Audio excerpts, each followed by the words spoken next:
Olá, galera do primeiro ano, tudo bem com vocês? Aqui é a professora Sandra, quem vos fala, e eu estou aqui para comentar os conteúdos e questões da semana 6 do PET 3 de vocês.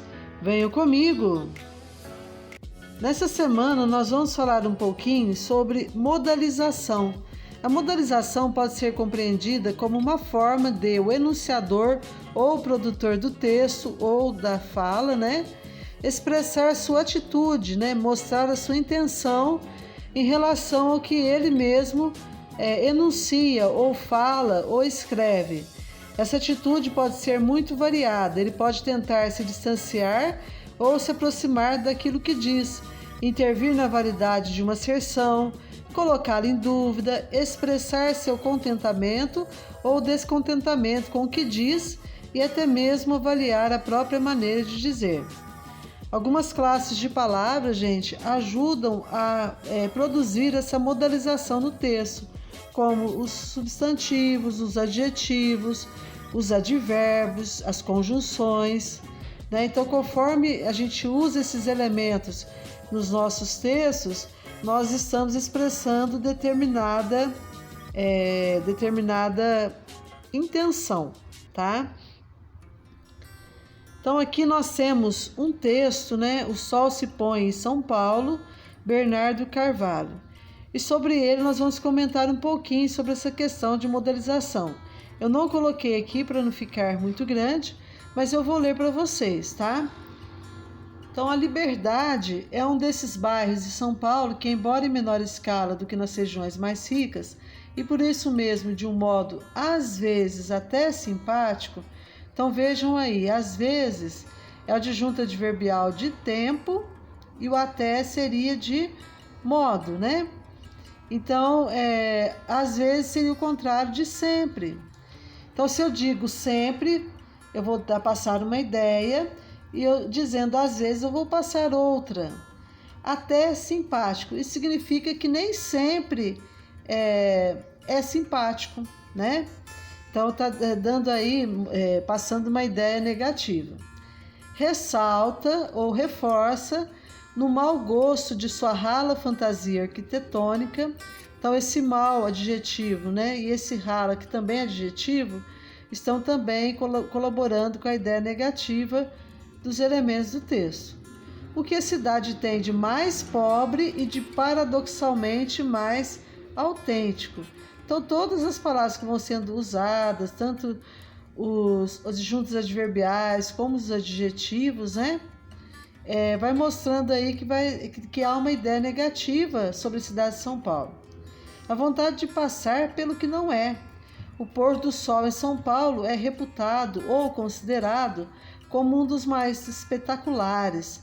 Então, até aqui dá a impressão que se está passando uma ideia positiva. Mas logo em seguida diz assim, por causa da poluição.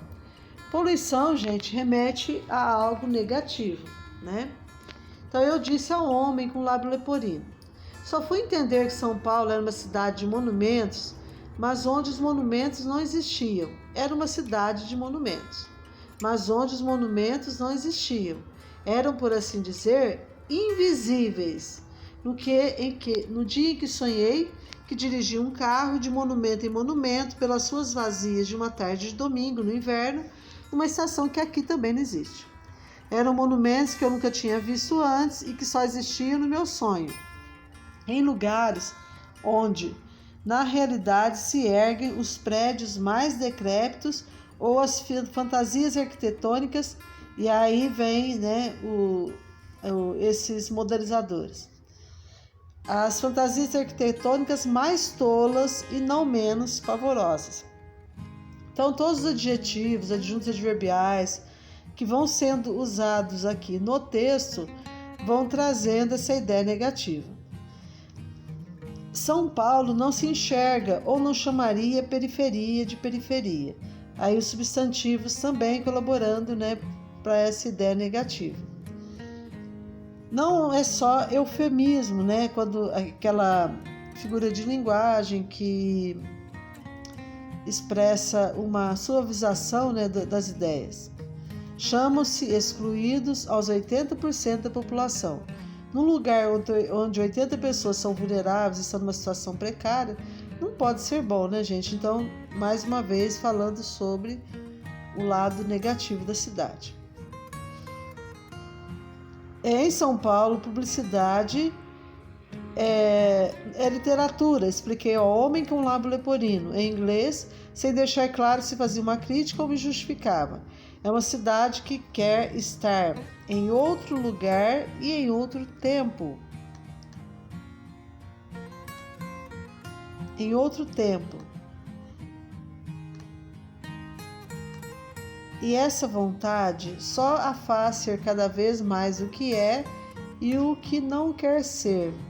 As mansões mouriscas e ecléticas, olha lá os adjetivos mouriscas e ecléticas. No começo do século XX, a maioria derrubada, e os prédios mediterrâneos, neoclássicos, florentinos e normandos, construídos há poucas décadas, revelam, e aí até aqui a gente pensava que era uma ideia positiva, né? Revelam o atraso do presente. Então, um lugar em que há atraso não pode ser bom, né? Então, cada imigrante, achando que transplantava o estilo de sua terra e dos antepassados, acabou contribuindo para a caricatura local. Caricatura, gente, é um desenho com as expressões da pessoa exageradas, né? Passando uma ideia jocosa, uma ideia crítica com relação à pessoa, né? Então, em Nova York, também houve um momento de exaltação capitalista antes da quebra da Bolsa, em 1929, quando o poder do novo dinheiro ergueu prédios renascentistas, na tentativa de transformar a cidade numa floresta. Então, aqui está mostrando o tempo todo que a cidade ela é construída de maneira a mostrar uma realidade que não é dela, né? Ela quer ostentar, mas não tem condições para isso. Quase 100 anos depois, o poder do novo dinheiro ergueu em São Paulo. Esse poder do novo dinheiro, gente, é o capitalismo, né? Ergueu em São Paulo uma cidade sitiada pela miséria e pelo crime. Então, mais um aspecto negativo da cidade, dos quais esse mesmo poder se alimenta, embora tente em vão excluí-los. Prédios de estuque que foram batizados de estilo florentino, na tentativa de imitar a antiga Nova York. Não é só que esteja tudo fora do lugar, está tudo fora do tempo também. Na Liberdade, nem mesmo um bêbado ao sair trôpego de um restaurante, acreditando que é escritor, pode achar que está numa viela tranquila dos subúrbios de Tóquio e não numa megalópole violenta do terceiro mundo. Então, olha só como ele caracteriza a cidade de São Paulo. Megalópole violenta do terceiro mundo. E, no entanto, é disso que as ruas de São Paulo tentam convencer quem passa por elas, que está em outro lugar, no esforço inútil de aliviar a tensão e o incômodo de estar aqui, o mal-estar de viver no presente e de ser o que é. Então, vocês percebam que o texto todinho, né, apresenta uma visão negativa da cidade de São Paulo. E esses adjetivos, as conjunções, alguns substantivos, né, vão colaborando para fazer essa construção. Questões.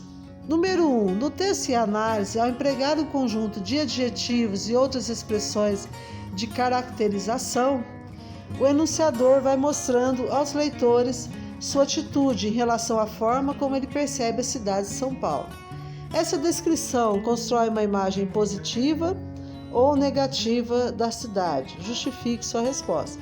Então, como eu disse para vocês, né, através dos adjetivos, de alguns substantivos, das conjunções, dos advérbios, ele vai construindo uma imagem negativa da cidade. Número 2.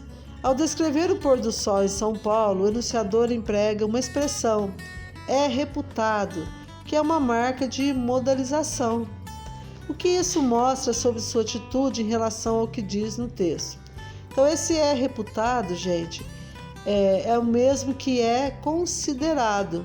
E até aqui, a ideia que se passa é que há uma ideia positiva a respeito da cidade. só que a conclusão deixa claro que é negativo, né? É reputado como, aqui no texto, nós podemos até voltar depois, o que vem logo em seguida, né, já traz uma ideia negativa. Então, ele vem com ironia, né, utilizando palavras que poderiam sugerir uma ideia positiva, mas na conclusão ele coloca uma ideia negativa. Então, ele utiliza muito disso dentro desse texto. Depois, ao se projetar nos textos, o enunciador deixa suas marcas. Assim, além do uso dos adjetivos para caracterizar, utiliza pronomes, formas verbais, advérbios ou locuções adverbiais para revelar a sua atitude ou sua intenção. Localize pelo menos 2 advérbios ou locuções adverbiais que, em sua opinião, são empregadas na modalização do texto em destaque. Identifique seu sentido. Então, vocês vão voltar ao texto para achar essas palavras. Os advérbios são palavras modificadoras. Eles modificam o substantivo, o verbo, o adjetivo ou o próprio advérbio, tá? Então, vocês vão procurar no texto e explicar, né, em que sentido ele foi empregado aqui. Letra B. Localize formas verbais que, além de expressar o tempo, podem ter outros significados, combinando a expressão temporal com diferentes tipos de modalizações. Então, vocês também vão procurar algumas formas verbais que vão ter um significado além, né, de tempo, tá? Mostrando aí a atitude ou a intenção do enunciador. Número 5. A respeito da modalização, é errado, afirmar que alguns gêneros, como relato de viagem, as cartas pessoais, poesia lírica, depoimentos e testemunhos, selados de memórias, textos memorialistas, entre muitos outros, têm características a objetividade e a projeção neutra do enunciador?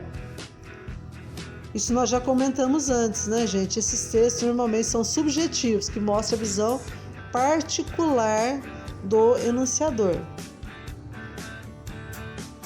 Letra B. Os textos em que não se podem detectar claramente as marcas do enunciador são considerados objetivos, isto é, apresentam maior grau de objetividade. Sim, porque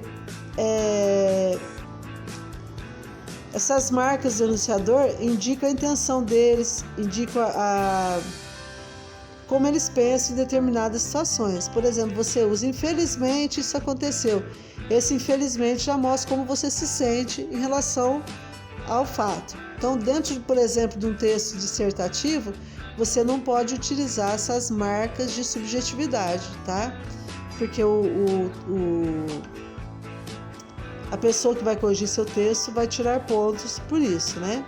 Então, agora, esses outros textos, então, os textos em que não se pode detectar claramente essas marcas de subjetividade são considerados objetivos. Sim, então a dissertação é considerada objetiva. A modalização pode ser compreendida como uma forma de o enunciador expressar sua atitude em relação ao que ele mesmo enuncia? Sim, né?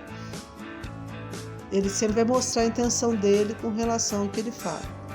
Letra D. O enunciador pode ter uma atitude muito variada. Ele pode tentar se distanciar ou se aproximar do que diz, intervir na validade de uma asserção, colocá-la em dúvida, exprimir seu contentamento ou descontentamento com o que diz e até mesmo avaliar a própria maneira de dizer.